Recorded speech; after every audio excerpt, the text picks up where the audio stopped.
শিরিনের মন একেবারে ভেঙে গেছে। শিরিন হয়তো অন্যায় করেছে, কিন্তু ওর প্রতি অন্যায় হয়েছে যথেষ্ট। অন্তত আমি বাবা হয়ে কথা বলবো। তোরা চেষ্টা করিস না, চেষ্টা করে কোনো লাভ হবে না। ঠিক আছে দাদা, ভুল হয়েছিল, আমরা এসেছিলাম, তবু আমাদের এইটুকু সান্ত্বনা থাকবে, আমরা এসেছিলাম ওকে বলতে, অনুরোধ করতে। হ্যাঁ, সেই আমরা চেষ্টা করলাম, হলো না, কি আর করা যাবে। যদি কোনোদিনও শিরিনের মন ফেরে তাহলে নিশ্চয়ই ও নিজের ভুলটা বুঝতে পারবে। সরি সরি সরি কিয়া ফুল, আমি কিন্তু কোনো ভুল করিনি। ভুল করেছে অনুজ, ভুল করেছো তোমরা। সুতরাং আমাকে আমার ভুলের জন্য কোনো সাজেশন দিতে এসো না। সরি, আমার হয়তো এই কথাগুলো বলা উচিত হয়। আসছি। মেজদা, আপনি কি এখন যাবেন? না, আর থেকে কি করব? ভাস্কর, আসি রে, অনেক আশা নিয়ে এসেছিলাম।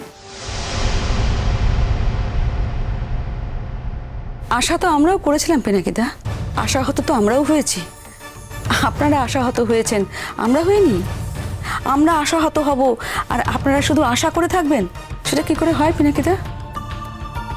ঠিক ঠিক বলেছেন। আসি। চা খাবি না? না রে, আজ ঠিক চা খেতে ইচ্ছে করছে না। আজ মন ভালো নেই। দেখি ভবিষ্যতে যদি কোনোদিন সব ঠিকঠাক হয়ে যায় আবার আগের মতন, তখন এসে চা খাবো। তাহলে আঙ্কেল, আমার বাড়িতে বোধহয় আর তোমার কোনোদিনও চা খাওয়া হবে না,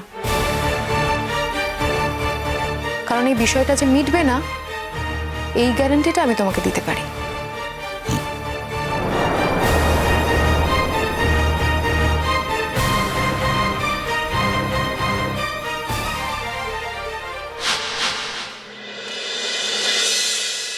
হঠাৎ কি হয়েছে তোমার?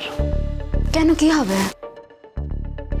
না, আমি তো তোমায় ভালোবাসি, তাই বেশ বুঝতে পারছি কিছু একটা হয়েছে। কি হয়েছে? মা কিছু বলেছে? আমি জীবনে কোনোদিন কারোর সংসার ভাঙতে চাইনি, অথচ বারবার আমার নামে এই দোষটাই পড়েছে। তোমার মা আমাকে যে শর্ত দিয়েছেন আমি সেই শর্ত রাখবো যথাচিত। আমি তোমাকে কিছুতেই বলবো না তোমার মা আমাকে কি বলেছেন। না, মা কি বলবেন? মা যা বলার সেদিন তো তোমার সামনেই বললেন। না, আর কিছু বলেছে কি? না।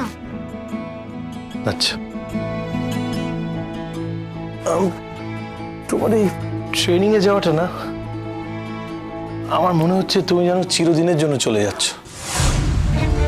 এখনো তো 2-3 দিন বাকি আছে, এখন আর যাচ্ছি কোথায়? একটু গোছগাছ করে নি। এই গোছগাছটাতেই আমার খুব ভয় করছে, জানো? কেন বলো তো?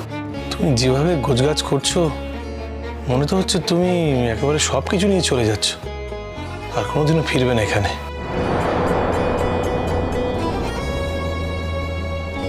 গুড্ডি, আমি বলছি কি, তুমি আমায় প্লিজ অন্ধকারে রেখো না। যা বলার সোজাসুজি বলো, যা সত্যি আমি অ্যাকসেপ্ট করতে পারবো। আগে ট্রেনিংটা তো হোক। ট্রেনিং এর মধ্যে ছুটি থাকবে না এমন তো নয়। এর মধ্যে তুমি বাড়ি আসবে না? সেটা তো এখন ঠিক বলতে পারছি না। তার মানে তোমার আমার প্রতি কোনো টান নেই, মানুষ হিসেবেও টান নেই? কে বলেছে টান নেই? সব টানের কি এভাবে প্রমাণ দেওয়া যায়? তাহলে তুমি বাড়ি আসবে না বলছো কেন? গুড্ডি, এই বাড়িটার প্রতিও কি তোমার কোনো টান তৈরি হয়নি? আর এই যে বলো তুমি আমার মাকে এত ভালোবাসো, তো কই মার প্রতিও তোমার টান তৈরি হয়নি? আর আমার কথা বাদই দাও, আমার কথা ছেড়ে দাও। আমি কি তোমার জীবনে? তুমি রাগ করো না। না না, রাগ করবো কেন? রাগ করার কিছু হয়নি। আমার কি সত্যি তোমার উপর রাগ করার অধিকার আছে? সে অধিকার তো আমার নেই। কিন্তু তুমি যাওয়ার আগে একটা কথা পরিষ্কার করে আমায় বলে যাও তো, এমন কিছু কি ঘটেছে গুড্ডি যার জন্য তুমি নীরবে এইভাবে চলে যাচ্ছ? কি ঘটবে? আমি তো বলছি কিছু ঘটেনি সেরকম। ও আচ্ছা, বেশ, তাহলে একটা প্ল্যান করা যাক গুড্ডি। দেখো, তুমি তো ব্যস্ত থাকবে, তুমি বলছো তুমি আসতে পারবে না, এখানে, আমি একটা কাজ করতে পারি। আমি কিন্তু তোমার ওখানে চলে যেতে পারি, মানে গিয়ে ওখানে থাকতে পারি। আর দেখো, রোববারগুলো তোমার নিশ্চয়ই ছুটি থাকবে, তো রোববারগুলো আমরা একসঙ্গে থাকতে পারি। হুম?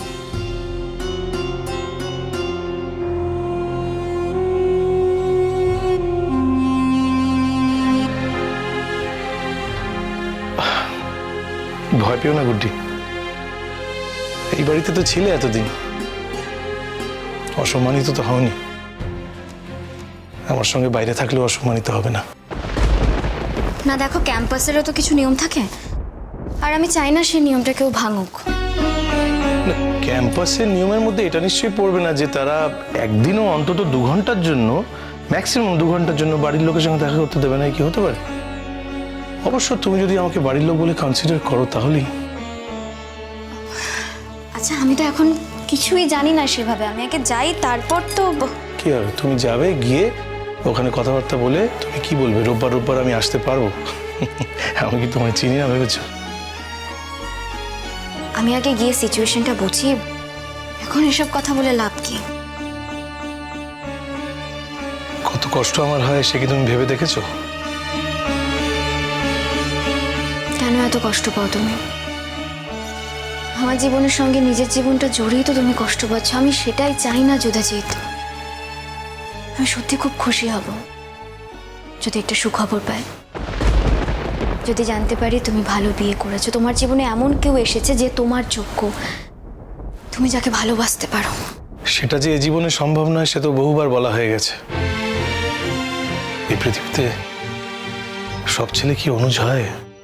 কিছু কিছু যুধাজিত তো থাকে যাদের মধ্যে কোনো কনফিউশন থাকে না, যারা একরকম ভাবে জীবনটাকে দেখে, যারা একরকম ভাবে জীবনটাকে কাটানোর কথা ভাবে।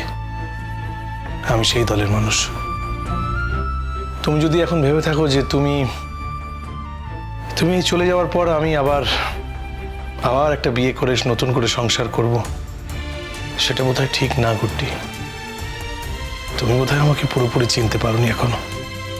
আমি আমার আকাঙ্ক্ষার কথা বলেছি, ওটা আমার ডিজার্ভ। যদি তুমি বিয়েটা করো আমি সত্যি খুশি হব, আর বিয়েটা না করলে আমি দুঃখ পাবো। বলতে খারাপ লাগে না গুড্ডি? তোমার কাছে এই বিয়েটা মিথ্যে, কিন্তু আমার কাছে তো সত্যি। দুজনের সত্যি যদি এক জায়গায় না দাঁড়ায়, সেই সত্যিকে কি সত্যিই বলে গণ্য করা হয়? আমি এত ব্যাখ্যা জানি না গুড্ডি, আমি এত ব্যাখ্যা জানি না, এত হিসেব জানি না, আমি এত তর্ক করতে পারি না। আমার অনুভূতির কাছে আর সবকিছু মিথ্যে হয়ে যায় গুড্ডি। আমার অনুভূতিতে এটাই সত্যি যে তুমি আমার জীবনের একমাত্র মেয়ে, যার দিকে আমি তাকিয়েছি। তোমার পরে আর অন্য কারো দিকে আমি তাকাতে পারবো না। জানো তো, তুমি আমার জীবনের ওই সেই সূর্যমুখী ফুলটার মতো। একবার সূর্যমুখী ফুলের দিকে তাকানোর পর আর কি বনো ফুলের দিকে তাকানো যায়? যায় না। আসলে দৃষ্টিটা উঁচুতে চলে যায় তো। তুমি যত এই কথাগুলো বলো ততই আমার তত কি তোমার অস্বস্তি হয়? হ্যাঁ, আই এম রিয়েলি সরি গুড্ডি। আমি সত্যিই দুঃখিত। আমি তোমাকে অস্বস্তি দিতে চাই না, অস্বস্তির মধ্যে ফেলতে চাই না। আমি অ্যাকচুয়ালি সেটাই বলি যেটা আমি নিজে বিশ্বাস করি। দেখো যুধাজিৎ, তুমি কত ভালো একজন ডক্টর, আর তার থেকেও বড় কথা তুমি ভালো একজন মানুষ। তোমার মায়ের তুমি একমাত্র সন্তান, তোমার মায়েরও তো কিছু ইচ্ছে থাকতে পারে, আশা আকাঙ্ক্ষা থাকতে পারে তোমাকে নিয়ে। জীবনটা তো আমার তো জীবন। হ্যাঁ, আমি আমার জীবনে আমার মায়ের ইচ্ছের দাম দিই, কিন্তু আমার নিজের ইচ্ছের উপরে গিয়ে নয় গুড্ডি। আমি না, মানে কিছু কিছু জিনিস আমার দ্বারা সম্ভব নয়, জানো। আমি কখনো মানুষ ঠকাতে পারি না। May I come in? Yes. How can I help you? আমাকে আসলে এই ঘরে যোগাযোগ করতে বললো, বা আমার ট্রেনিং এর ব্যাপারে। তোমার এমনই কপাল যে এই চিঠিটা তোমাকে নাকি আমার হাত থেকে নিতে হলো। I am honoured. Guddi Guddi